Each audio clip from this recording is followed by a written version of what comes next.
Hey guys, thanks for popping into this video. In this particular video, I want to give you a little brief understanding or glimpse into what therapy might look like past that first evaluation that you might do.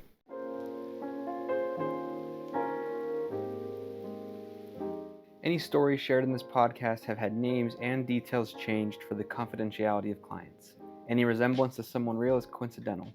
Generally speaking, as therapists, we pick a specific model of treatment that we're going to use to guide the interventions that we use in your treatment plan. One of the most frequently used and perhaps frequently taught in graduate school and beyond is called cognitive behavioral therapy. Now, the word cognitive refers to the way that our brain works, meaning the way that it produces chemicals, the way that our thought processes are formed, and that we interpret information. Behavioral, indicating actions or behaviors that we do, and then therapy is therapy.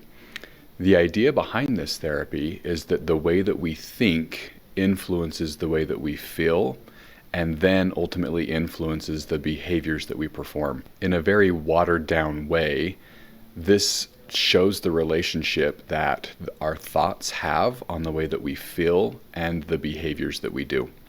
So I want to talk a little bit about this today. In the therapeutic process, sometimes the idea behind cognitive behavioral therapy indicates that if you don't like the way that you are feeling, or that you don't like the things that you are doing, specific behaviors, that the key intervention isn't just to cope with them, but it's to recreate new learning and to shift the belief patterns that we have in order to feel a very different way and to do very different things. Let me use one example that I think might help illustrate this, that one of my professors demonstrated in graduate school. Assume that you're in school, going back in time perhaps, and you're sitting in class and your professor tells you that the next class period you'll have an exam. But he tells you that if you will spend the time today in class going through and actively participating, they will give you all of the examples in the pre-test that will be on the post-test, and so you will have the answers for the exam. So as a result, you stay through that class and you actively participate, and you don't end up studying anything throughout the week because you participated in the class and you know what the answers to the exam will be. So on the day of the exam, you show up to class 15 minutes early and your professor is not there. Several minutes go by and other students show up and your professor still doesn't arrive. After a few minutes, maybe 2 or 3 minutes till class starts and the door is still locked and your professor's not there. What kinds of things might be running through your brain?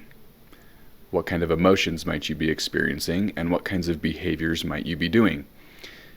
Now, this may look like something similar to what goes through my mind is that I'm starting to think that I have not prepared well enough for this test. I might start feeling anxious. I might start questioning behavior, where my professor is at. I might start thinking that this isn't going to end well. I may start catastrophizing and my anxiety increases. At some point, let's say time passes and you start finding yourself feeling irritable because the professor isn't there. It's now 5 or 10 minutes after. You might start thinking bad things about your professor, about how they're such a jerk, that they don't take into account your time as a student, the pressure that this puts on you, etc., etc. Let's say 10 to 15 minutes after, you might start thinking, well, I'm going to go ahead and just leave class. Did I miss instructions? You start checking for emails. And let's say the secretary to the program opens the door and allows you to come in and sit down. Now, you may be feeling anxious, worried. Some of us may even be feeling frustrated. A lot of this, according to cognitive behavioral therapy, depends on what we might be creating as a narrative in our mind. Now watch this. Let's say that the secretary of the program proceeds to tell you that the professor, while on their way to work this morning, was in a car accident and life flighted to the hospital. If this scenario unfolded, the narrative in your brain, the cognitive part, would almost immediately shift, hoping for the well-being of the professor. All of a sudden, that exam and the importance of it goes out the window as you're caring more for a human being than you are for your own grade at that moment. Notice the change in emotion. You might be feeling sad, Some of us who had been frustrated might be feeling guilty that we felt frustrated.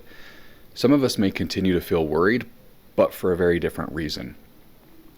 I think this example illustrates the power of cognitive behavioral therapy. Now, as a side note, I do want to mention that sometimes cognitive behavioral therapy can be very difficult because it requires that we examine our own thought processes and the way that we see the world, and that we try and find different ways to think. We try and find new information to incorporate to challenge belief patterns that we have. Now, this can be very difficult because we're challenging belief patterns that have been existing for quite some time, and it feels painful. Let's just use depression for an example. If you are feeling depressed, one of the common belief patterns that exists with depression is that I am a burden and life would be better off for those around me if I weren't here. This can be a very difficult thing to challenge, especially because if we're feeling depressed, we tend to see evidences that support our claim that the world would be better off without me and that I'm a burden. I hope this example illustrates a little bit about the power of the belief patterns that we have and how they influence our emotions and behaviors.